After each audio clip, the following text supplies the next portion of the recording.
Welcome to TMZ Live. Oh boy. It's happening again. It is happening again. If you remember the publicists who were trashing each other in the Justin Baldoni-Blake Lively thing, we are going to tell you about son of Lively Baldoni because this one is crazy. Another caper involving PR crisis teams allegedly smearing another... Allegedly? Allegedly. Listen, there's a court case going on, so we have to say allegedly. But the reason he's saying it's not alleged anymore, or thinks it isn't, is because there is audio where you actually hear the crisis PR leader, a man named Jed Wallace, and a woman named Melissa Nathan. Oh, I thought you were going to do the Beverly Hillbillies. No, I'm not going to do that. All a right. woman named Melissa Nathan. Two of them are part of the Justin Baldoni-Blake Lively lawsuit because they represented Justin Baldoni. Right, but they... And remember, they were allegedly trashing Blake Lively. So here's the new case. The new case, Jed and Melissa are representing Rebel Wilson. And Rebel Wilson is currently in a legal battle with a woman named Amanda Ghost, who is the producer of one of Rebel Wilson's movies. They apparently didn't get along during Did one not of get those. along. There's a lot going on here. The movie's called The Deb. So what you're about to hear now is a voice note that Jed Wallace recorded talking about how they want to go after Amanda Ghost, what they want to put out to the public about Amanda Ghost. So he's recording a voice note that he's going to send to Melissa Nathan. Allegedly, he's going to send to Melissa. You have got to listen to this carefully. It's unbelievable. Oh, also, talked about Rebel. Like, here's the deal with Rebel. The biggest piece here is that we have to connect Amanda Ghost with Vlotnik. And I was just like, so basically what we need to do is we need to create a path where we expose Amanda Ghost as like the new Heidi Fleiss. Like she masquerades as the reason why she sucks so bad at music is because she's actually getting hookers for Vlotnik, right? And that's what she does. She's an absolute madam, and that's why she's so lethal. Blah blah blah. But he's right. Like, we can't just do like, oh, she's a bitch, she sucks. It's like, it's got to be really, really heavy and connected to something that heavy. They are making this up. They're making this up that she's this madam. So we should explain. Sex trafficker. Vlotnik, who's referring to, is the head of. He's a UK billionaire. He's the money behind Amanda Ghost's production company, and they are claiming that Amanda Ghost is just getting hookers for him because he's the billionaire. But to say, oh, it's not enough to say she's a bitch. That's just that's basic stuff. That's basic. We gotta amp it up. 101. We gotta trash her with something way better than that. This is the way Hollywood works. And here's the thing: everybody thought, wait a minute. You know, you see the publicist in the Baldoni Lively thing, each of them, oh, we don't smear the other person. We don't smear the other person. We can tell you that we know both sides were trying to smear each other because we were on the receiving end of some of that. And so, that's what happens. It's once again, it is being exposed. And now you're seeing it. And you haven't seen this for decades. And we're seeing it now in full blossom. Now, here's what's fascinating to me. The timing of this voice note is around August of 2024, when the email flurry of how we're going to go after Blake Lively was starting in the Baldoni affair. That was also summer of 2024. So these are contemporaneous, and now they got to be licking their chops thinking, in the Baldoni case, how can we use this? This is clearly the MO of this crisis team to malign people. Absolutely going to try to use this. Do you think that, I mean, it's the same people, so... I think the judge is going to allow it. I mean, usually... It shows... sort of MO, right? Usually an MO, you need more than just one other instance, but this is the same cast of characters. Usually it's more than one. This is so on the nose that I have a feeling it could stick. I tend to agree. Hi, this is Leah in Albuquerque, and I'm taking a look into that statement and listening to it, and I agree it looks damaging. It really does, especially since the term create the connection rather than find the connection. Now, if you're trying to find a connection, that would make sense, but that word actually is very damaging. I agree with you on this. The timing also, again, is questionable. You have music coming out with McInnes, and here we have the story coming back up Is it all just a big PR stunt? Is any of this even true?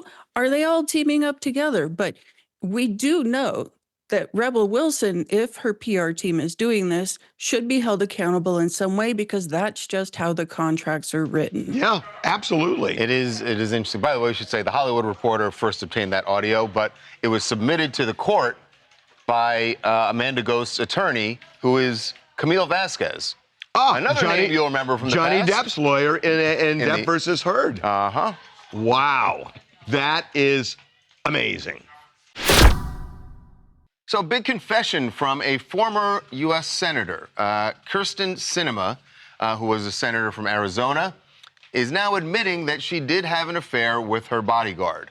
This is relevant because the bodyguard's wife, just a couple of months ago, filed a lawsuit against Kyrsten saying, you destroyed my marriage. It's a law that is kind of antiquated, still in effect in a few states, including North Carolina, which says it's called alienation of affection, where you can actually go after the mistress, in this case, of the spouse for ruining your marriage. Well, Kyrsten Sinema says, hold on just 1 second. Yes, I had an affair, but you can't sue me over it because of where I had that affair. And where covers much of the United States. They got around, we can say that, based on what Kyrsten has filed with the court. And she says that their affair started in 2024. Specifically, she remembers the date, May 27th, in Sonoma, California. It says that's the first time she and the bodyguard, Matthew Amell, did the deed. But it wasn't just... Seemed like that would be enough. But no, then she goes on to say they also had sex in New York City. They also had sex in Washington, D.C. Makes sense. She's a U.S. senator. All right. I get that. Aspen, Colorado also. Welcome to the party. No explanation as for why they were in Aspen. And Phoenix, which does make sense. Because that's her hometown, right? Right. So all those places make sense. What she's saying is, but not North Carolina. She's like, yeah, we had a lot of sex, but not in North Carolina, so you can't sue me. So they're basically saying that in order to sue, it has to be in the jurisdiction where you're being sued. Right. I don't know that that's that's true. I must say, I don't know that that's true, and I have my doubts about it. And I have my big question. Your is, house wrecking law. You don't remember this from house wrecking law? We didn't take house wrecking in law school. But what I don't understand is, why is she mentioning all these other places and not just saying, we didn't have sex in North Carolina? Right. That would be enough. I don't know why you have to, like, put the laundry list out there. I think she's just and by the way, she's trying to make the point that they didn't hook up in any... They hooked up in all the other states but that state. I don't think it matters. I think this is a bogus argument because if the point of the law is you're ruining my marriage was in North Carolina, and that marriage, a contract, got destroyed because of acts that occurred all over the country. I don't think that is a jurisdictional issue personally. Maybe I'm wrong. No, I think that makes sense. Kirsten's attorney must think there's something to this because they also make a point about a photo that Kyrsten allegedly sent to Matthew, a photo of herself wearing nothing but a towel. Yes. And she said, one, I didn't send it, but even if I did, I had no idea he was in North Carolina when I sent it. I just don't think that matters. I just want to say something. This law is really stupid. And most states have done away with it. These alienation of affection lawsuits, they make no sense because, number one, it takes two.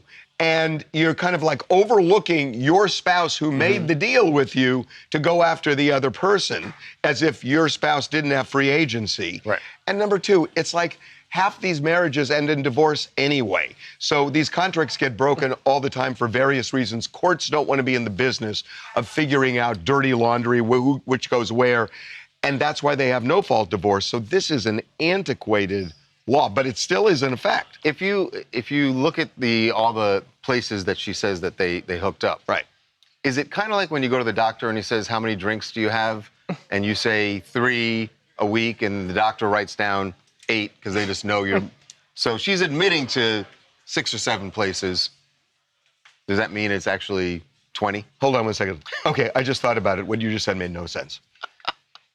It's because you don't drink. I'm Molly from Kansas City, and yeah, I think this whole thing is really amusing, but the most amusing part of this story to me is that she's far more focused on the technicalities, like you guys mentioned, about where it happened, even so much so as laying it all out for us, rather than trying to publicly save face, and I kind of find it refreshing. She's not denying it, she's just saying, I did this, but not in North Carolina. Yeah, I don't think it matters that it's not in North Carolina. I mean, but again, I think this law is just really stupid. Coming up. Euphoria fans and Euphoria actors are excited about the return of the show. You know who's not excited about it? The composer of the music, Labyrinth. Be right back. Euphoria fans and Euphoria actors are excited about the return of the show. It has been a while, but it is finally going to be 2 years. Yeah, it's been a long time. But the final season starts next month. You know who's not excited about it? The guy who helped make it such a huge hit, the composer of the music for Euphoria, Labyrinth. He went And what we're trying to figure out yet is why, though we suspect it's that, but Labyrinth posted on Instagram this morning it's clear that he's upset. We just don't know why. He says, I'm done with this industry, blank Columbia, his label, double blank Euphoria, I'm out. Thank you and good night. Okay, I have things to say about this. That's one hell is of an exit. One is he's 37 years old, and you don't necessarily want to burn bridges this way when you've got such a long career ahead of you, even if you're as big as he is. Number two, but you don't know what happened behind the scenes. And that's the second part. Right. If it's about money, then I get going after the studio. But why go after Euphoria? I mean, because that's kind of Zendaya and Sydney. No, it's not them. No way. There's no way the actors think he's talking about them. But who is he talking about? Who is he talking about? Like the showrunners, the producers, the directors, people that have a say in like maybe how much is getting paid. We don't know that it's about money either. I mean, this is tea because Labyrinth, I hadn't even heard of him until Euphoria. They're like synonymous. Yeah. And so I don't what's the music gonna be this season then? Well, they've already done it. It's in the can, isn't it? And maybe that's, it's in the can. Music. It's done. It's in the can. It's so done. they have his music. Although. So then what could it be that could like strip after it the out. fact? Because wouldn't they have paid him before it was done? Yeah, but then? maybe he was just pissed off and was waiting for the end of the show. Maybe. And then just went crazy. I don't know. It just, I don't know. It just feels like money to me. I mean, look, if they're going to strip his music off of it, that's right. The fans will be ticked off about that because the music is such a big part of just how the show is presented. The other thing is, and I don't know if I'm just guessing, but it could be that now he's looking at, well, what happens to my rights and my money once the show goes, into a syndication type thing, and then all of a sudden he realizes I'm getting screwed. Nothing, right? Yeah. I mean, and maybe he didn't think about that until recently. Yeah, because it is interesting that he said not only Euphoria, but his label. Yeah, the label thing. So it seems like maybe he thinks that there was some, I don't know, collusion going on, but we don't know at this point. He's not saying. Yeah, I don't know if I agree with like it might be burning bridges because a lot of people, a lot of artists are like becoming more and more outspoken about the industry and their record labels that, it doesn't, to be like an independent artist isn't necessarily right, but he's like not just going after the label, he's going after the show. No, I understand, but just about the label part. By the way, this all comes at a very crucial time in his career because of the popularity of Euphoria, like you said, a lot of people discovered his music. He's actually going to be playing at Coachella coming up in a couple of months. Right. So maybe he's feeling himself. He's like, look, I made it to this point that I'm going to be playing Coachella, and they're not paying me what I clearly feel I'm worth at this point. So, by the way, there have been all these reports about feuds on the set with Sydney Sweeney, right? Yeah, because of a photo that was posted where you didn't see Sydney, but you saw the other women on the show. But then she reposted a video on her story, I think it was yesterday. Sydney, yeah. And it was everybody, including Sydney, in like a promo video for the show. So I think she posted that to be like, hey guys, there's no feud. The rumor was that there was a Zendaya and Sydney feud, and that's why Sydney had been cut out of that photo, but seems like everybody's... It was that deep. And we're told there is no feud between them. Can you go back to that picture before? Yes, they look... No, is Zendaya that much taller than... She's tall, yeah. Yeah, Wow. Zendaya is quite tall. I did not realize Sydney she was. is quite That's not. an old I photo. got. I never really noticed that. That's a big difference. She's Tom Holland size. Oh, Sydney. Yes, so my thoughts on this whole Sydney and Zendaya situation, it's a prime example of like when people try to push this narrative of them actually quote unquote beefing, but we don't know if they're actually friends behind the scenes. You know, I feel like this was a way to like stir up some controversy between the two that's obviously, you know, non-existent. It happens. You know, I'm sure. It happens all the time, especially when you have a show like this where a lot of people become really famous. Then everybody wants to pit them against each other. Well, because they feel like, sometimes it's existent. yes, sometimes.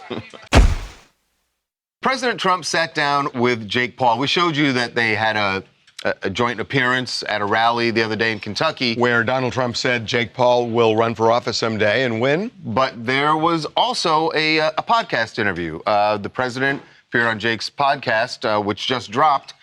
And during their conversation, Trump admits to something that I guess had been a rumor. I had never even heard about this. I hadn't either. That there was a fight back in the day, back in the 90s, between Kobe Bryant and Jason Williams, former Nets star Jason Williams, and also Charles Oakley of the Knicks.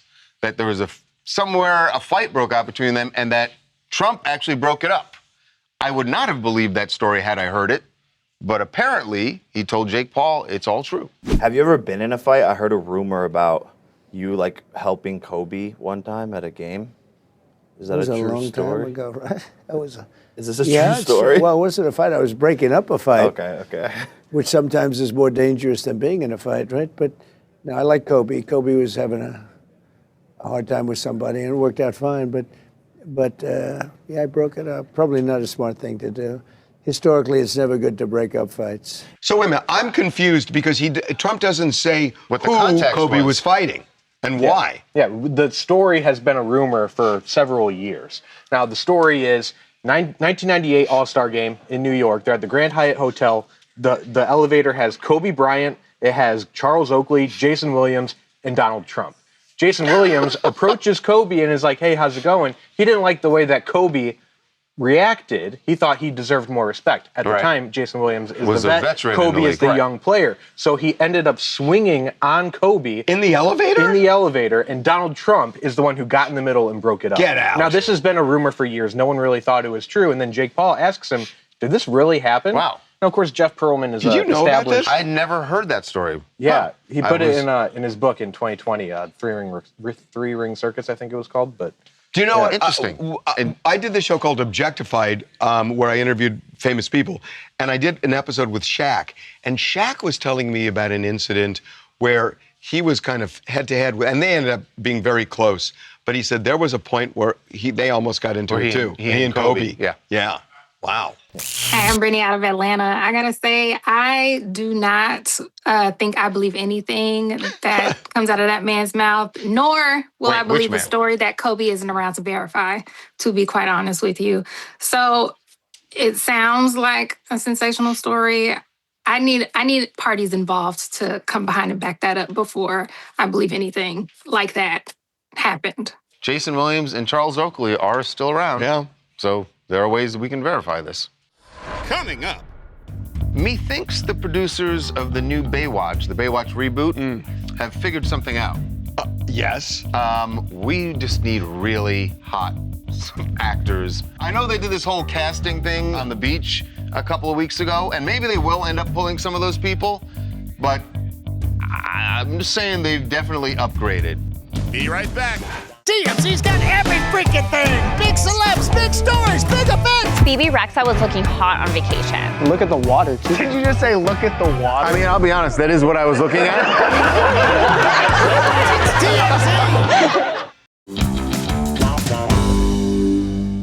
Methinks the producers of the new Baywatch, the Baywatch reboot, have figured something out.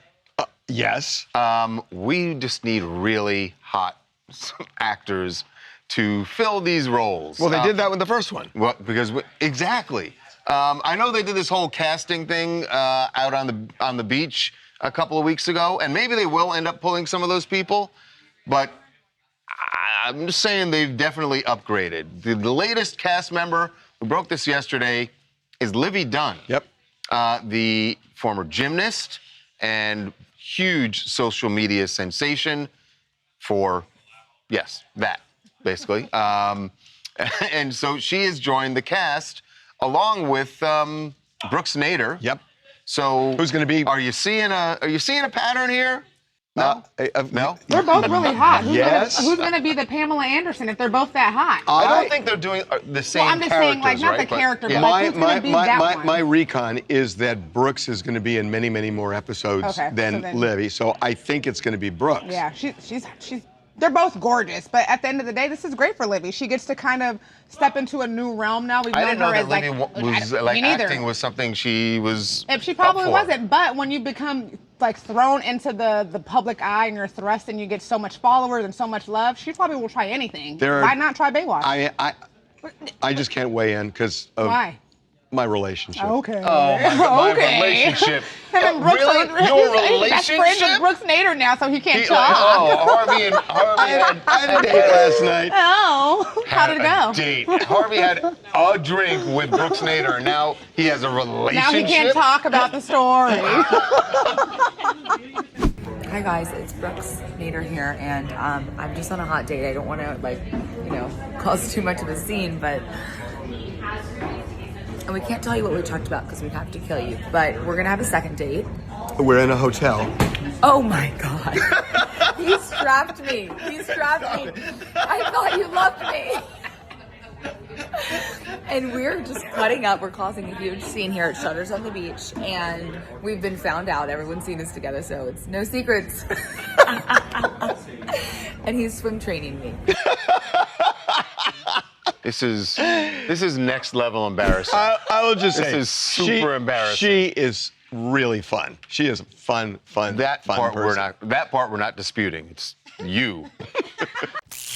Hi, I'm Eva, and I'm tuning in from Virginia. I think me, like a lot of other, social media active people, are kind of tired of, TikTokers being cast in things. It, rarely works. I'm thinking of when Addison Rae was cast in the She's All That reboot, and it fell flat. The reviews were not great, and neither was the response. I think this is going to work. I'll tell you. You gotta have social media. You can't have the whole cast be that, but you can't ignore that that's a huge audience, and they're trying to get some of those people to TV. It worked with because Dancing with the TV's Stars. dying. It worked with Dancing with the Stars. It absolutely worked with Dancing with the Stars. I remember a time when people loved to hear how celebrities hear about their fitness regime and wanted to find out how they, what their beauty secrets were. Well, Cindy Crawford shared some of hers, and now people are giving her a hard time saying that this is out of touch. Rich people stuff. But she shared how she starts her day. It is a 2.5-hour regimen that starts with a Bible reading, red light. Also then a little red light therapy on her face. There's something I didn't hear about, I never heard called dry brushing. What's she drinking there? And apple cider vinegar. Apple cider vinegar. Yeah. I've heard I've heard that. I've heard that's good. This isn't that and some grounding, right? And she walks out. Well, this Oh. is the part that definitely seems a little. She's walking, grounding herself by walking across the lawn to the hot She's tub with a touching beautiful grass. view overlooking. So she's rich. Yes. I mean, what a shock. Yeah. Right. I don't see a problem Look with at this that. Wow. at all. I mean, it taking 2.5 hours in the morning is just a lot of work. No, it's but not. she's gorgeous, so it makes sense. Yeah, it's exactly, and that's what I think most people how would old be is like. Cindy Crawford? Cindy's got to be what? How old is 50? Yeah, definitely. Late 50s? Okay. It works. Yeah, okay, someone find out. Exactly. It works, and everybody should be looking at this saying, "Well, how can I approach whatever she's doing?" 60. She's 60. She's She's 60? a sexagenarian. Okay, yeah. I mean, oh my. Sorry to bring that up again. Sorry to bring that up again. But yes, exactly. That's what you think people would be like. I don't know how you can Yes. judge this. Like, I'm taking notes. I'm trying to figure out where she got that No, red light she's- therapy thing. I'm telling you, the part that people feel is out of touch is exactly what you said. Yeah. Most people don't have 2.5 hours. There was a show on to get TV their- called their day Lifestyles right. of the Rich and Famous, and it was a huge show for many, many years. And it's like people loved it then. She's rich, she's famous, and she's beautiful. And it's like, you want to know how? You do it or don't do it. But Wake up geez, 2.5 hours early. I mean, For your why 9 to 5. drag her for that? Coming up. One of President Trump's staunchest supporters has flown the coop. She says she was fired, and now Carrie Prejean is lashing out at the president, saying that he's changed. Be right back. Welcome back to TMZ Live. One of President Trump's staunchest supporters has flown the coop. And Well, she didn't fly the coop. She got her wings clipped. She says she was fired, and now Carrie Prejean is lashing out at the president, saying that he's changed. She says, I'm exactly the same person I was back in the day when he very famously supported her. So if you don't remember, Carrie Prejean, what year was that? 2000? Oh, God, it was 10 years, more than 10 years ago. 10 or 12? This has been going on 20 years, 2009. She was a beauty queen, and She was Miss USA. And Trump owned that pageant at the time. And there was a thing where she was talking about gay marriage, and she basically said, I don't buy gay marriage. I think marriage is between a man and a woman. Created a big controversy. There were other things that happened with her, that she was going to pose for Playboy. They ended up stripping her of the title. Donald Trump supported her back then. Supported her completely, and said that she had every right to speak out about how she feels about marriage, and so he was by her side. In fact, she was working in the administration and in a role, not a cabinet role, but she was on the Religious Liberty Commission. Religious Liberty Commission, which is under the Department of Justice.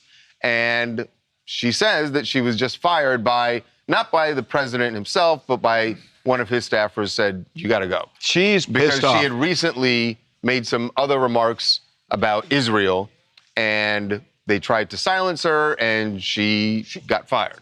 So you get a sense that Donald Trump had a hand in this. Well, her comments are, she says, I'm a devout Catholic, I'm anti-Zionist, and obviously those views right now that we're in a conflict with Iran on the side of Israel conflict with the administration. So the administration quickly said, you're terminated from your position, and moved on from her. She's very upset, said, I was always a Catholic and outspoken on this issue. What are you doing? Right. You're betraying MAGA. This is what she had to say about president. She said, for nearly 20 years, I've stood by you. I attended both of your inaugurations. I went to your rallies. I defended you publicly when it was not popular to do so. Now, I don't even recognize you. So she's saying that she feels betrayed. In her eyes, the MAGA movement has shifted because she really does not feel, she's against this war. And she thinks that what she has said is that we're only in this war because of Israel, and we shouldn't be risking our... But Trump's position on Israel hasn't changed. No, but guys, it doesn't matter. I mean, even if it did change, how do you not recognize that? Donald Trump has changed positions on a lot of things. He changed positions on what he said in the election. And she used to swing with him when he would make those changes. That's right. And now she's not because it's on her. Well, now she's not because she says this change has gone too far for her as a But to Harvey's point, Christian. it is silly to look at Donald Trump and say, to Donald, right? I mean, the betrayal by Donald Trump is a man who waffles on every single issue and has historically. And by the way, that's not a partisan thing. No. That's just fact that he's changed. I mean, in the election itself, when he talked about, I'm not going to have any wars and blah, blah, blah, blah. He's changed parties. He does what's politically expedient. This is Donald Trump. Hi, I'm Jess. I'm from Detroit. Carrie Prejean Bowler, working with Donald Trump, has helped to tear down actual religious freedoms for Americans.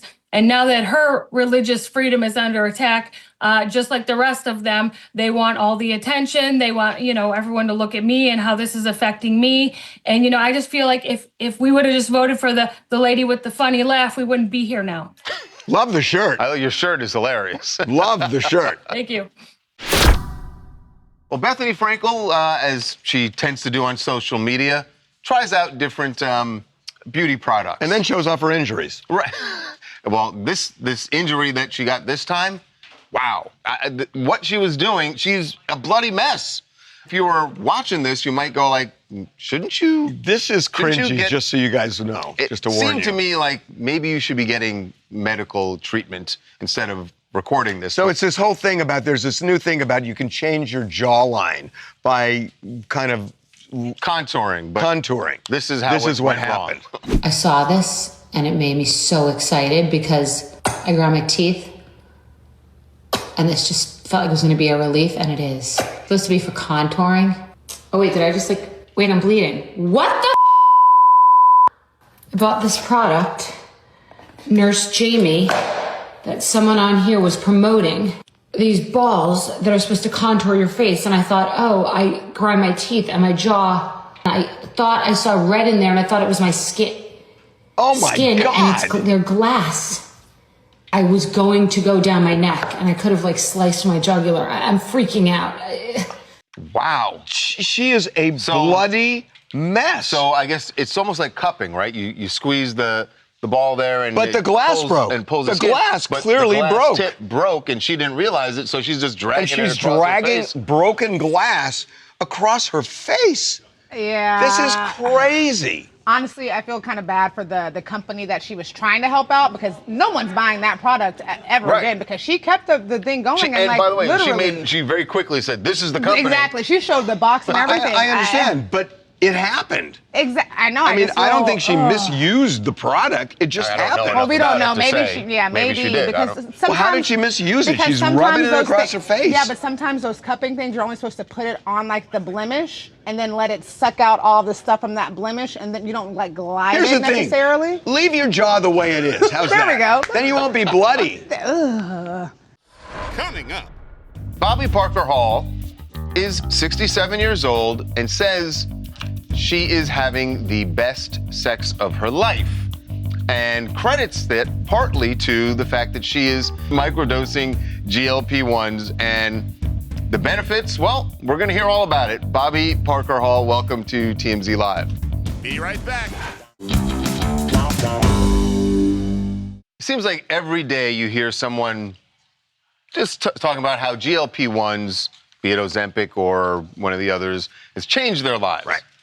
I had not heard what our guest is saying it has done for her. This one I hadn't heard, and it is very interesting. Bobby Parker Hall is 67 years old and says she is having the best sex of her life, and credits that partly to the fact that she is taking GLP-1s now, but not taking it in the way that we've heard other people take. I didn't even know that this was a thing, that you can microdose it. I had no idea. I mean, I had no idea. I thought that was reserved for, mushrooms or something.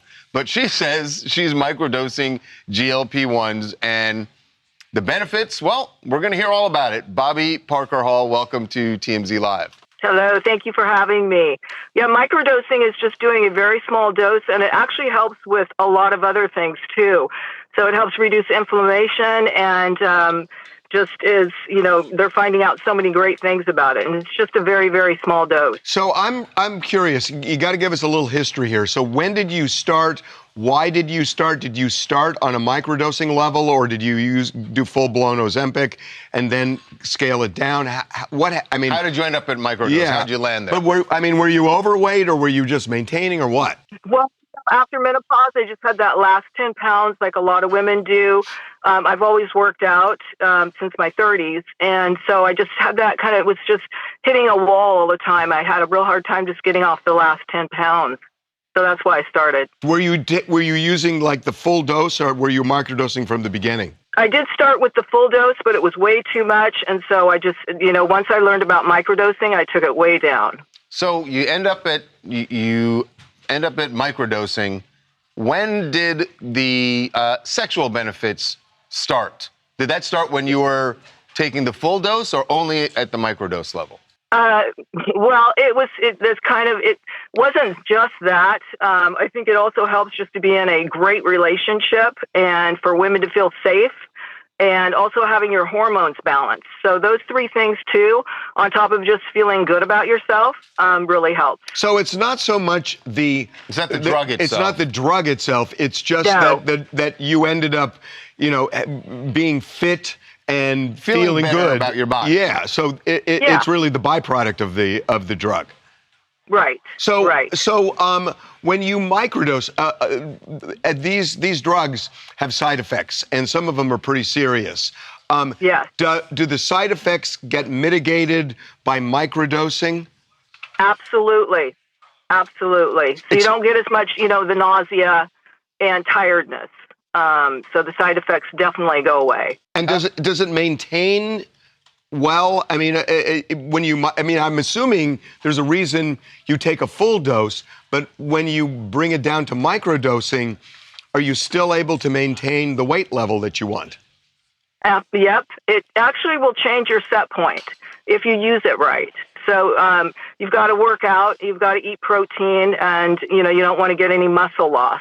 So one of the things I've heard a lot of people, aside from those side effects that you mentioned about the nausea and all that, some critics have said that there's a thing called Ozempic face, that your face gets too drawn, and I've also heard Ozempic butt, that sort of like you're losing the weight where you don't want to lose it necessarily, or losing too much of it. Yes, definitely. I mean, you can get that, especially on the higher doses, and if you are cutting off your appetite too much, then just like when you're not on Ozempic and you lose a lot of weight too fast, it's going to drain out of your face, especially if you're older, and out of the glutes. So we were looking up whether there's been any science about this, about microdosing, and we couldn't really find any studies that have been done. Are you getting any advice from a doctor in doing this? Yes, definitely through telehealth. And Dr. Tina, Tyna, she's awesome too. She talks a lot about it on her podcast. And it's pretty well known in the fitness peptide circles. Are you going to use it for the rest of your life? Off and on, yes. Oh, so you can definitely. stop and start this? Well, through your doctor, definitely get guided. But yes, you can. Can you, if you were on a full dose, can you stop and start too? I didn't know that. I mean, I would definitely go through, a professional to help you decide that. So you should definitely be guided. Does your significant other appreciate all this? Yeah, he's great. He's great. He does appreciate it. So it's just really good, especially for people that have blood sugar issues, and it's just going to help your body work better. I did not know about this. Did not know all this. I'd imagine we'd ask where your husband is. He's probably at the pharmacy making sure to get another microdose, considering what the results have been. Bobby, yeah, that's right. Bobby, thank you so much for joining us. This is really interesting. Thanks, Bobby. Yeah, thank you. All right, bye-bye. You get it. Coming up. Well, just a couple of days away from the Oscars, and Teyana Taylor is already in Oscar mode. A lot of people think that she has a good chance to win. So does she think she should be getting ready just in case she wins? Be right back.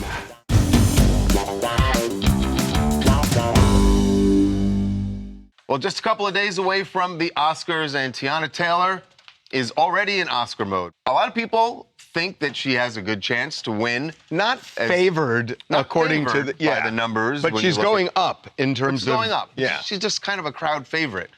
So does she think she should be getting ready just in case she wins? This is what she told us.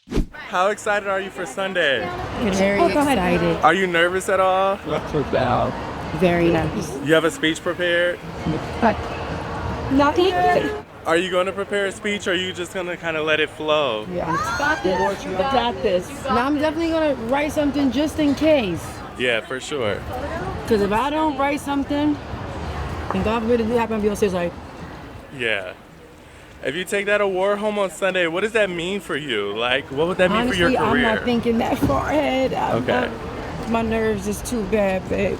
You know what I love about this is that there are so many people that when they get up there, they say, oh my God, I didn't even write a speech, but they kind of did. But which is fine, by the way. It's totally fine, but I almost felt like she thought it's bad luck to talk about whether or not you've Here's the thing about written a Teyana. speech. Here's the thing about Teyana Taylor. Here we go. Harvey's gonna knock. No, here's the thing about Teyana Taylor. Even if Teyana Taylor loses, she won this year because she has had such a glow up professionally that that people she's saw her a in huge winner this in year. A really complex role. And I that mean, she was look, in. it depends on who you ask, right? But she was nominated for a role where she only was on screen 20 minutes. So imagine she now starts getting her own. Is it only a total of 20 minutes? Total of 20 minutes. It is less. But Wow. there are other. Is it Best Supporting? Yeah. Yeah, there are plenty of Best Supportings that have been less than 20. Well, Marlon Brando, right, for Apocalypse Now for just that monologue. Yeah, so, I mean, it's not unheard of. But I got to say, even if she doesn't win, Teyana Taylor is an A-list star. Yeah, for sure. And can't wait to see what she's wearing. I can't believe I just said that. Hi, I'm Capri from Chicago, Illinois, and I am so excited for Teyana Taylor to go ahead and be nominated for an Oscar, but it is going to be a tough spot because Wunmi Minuske is also nominated as well, and those are two powerhouse women. But like Harvey said, she's going to do well, and she's already a top contender no matter if she wins this or not, and I'm excited for both of these girls. 100%. And you want to see what she's going to wear also, right? I do want to see. Oh, no, don't give him cover. Why give him cover? See, it's not just me. Why give him cover? What else you guys want to talk about? Hey there, I'm Sep from Georgia, and the Kyrsten Sinema situation with the courts in North Carolina is so funny to me because I only recently learned that ruining someone's marriage is actually a crime in North Carolina, which I fully support, by the way. You should take a picture of your dog right now and send it to one of these pit bull rescue things where people are worried about pit bulls, because that's an amazing shot. That dog is out. Yeah, he loves it there. My pillow, my side, of course. That's amazing. Just keeping it warm. Coming up. We are in really strange times. Oh, they're going to get stranger. Very, very strange. Zach Braff is denying that he is dating a chatbot. Be right back.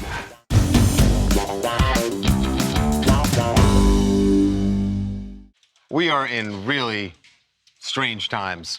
Oh, they're going to get stranger. Very, very strange.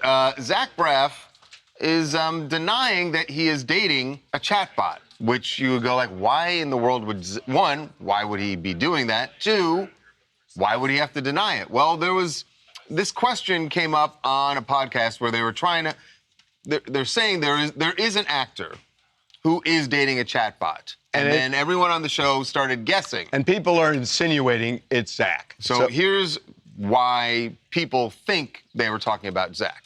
There's a well-known actor who is currently in a romantic relationship with his AI chatbot. Whoa!